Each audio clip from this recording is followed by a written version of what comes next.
So one of the most common questions that I often get from people is about the downswing sequence and should they lead with the hips? And that's because they tend to see misleading other videos. And the answer quite simply is yes. The best way I can explain this is if I place this club here across my shoulders and I position my right hand at a 90-degree angle. The problem is, you see, is that if we start the downswing where everything moves together, this will lend itself to a movement which is known as spinning out, therefore likely going to give you this problem of coming over the top, okay, like so. So if I turn both my lower and my upper body, this happens.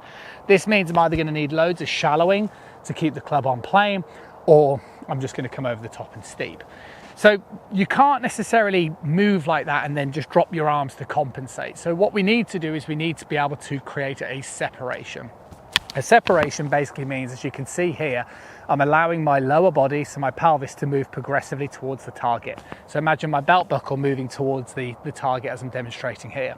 And as I do that, whilst, should we say, keeping my head still, what starts to happen is the separation lends itself to a tilt.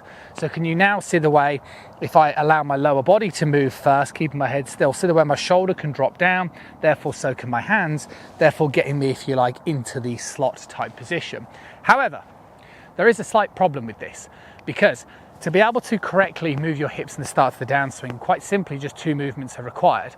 Linear motion, so movement towards my lead side, and rotational motion. But it's not like you just sort of swing like this. Do you see what I mean? Because then you get stuck. And this is why I say to you guys about the rope trainer.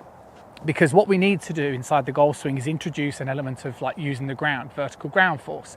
So what I'm saying is, you got to go up.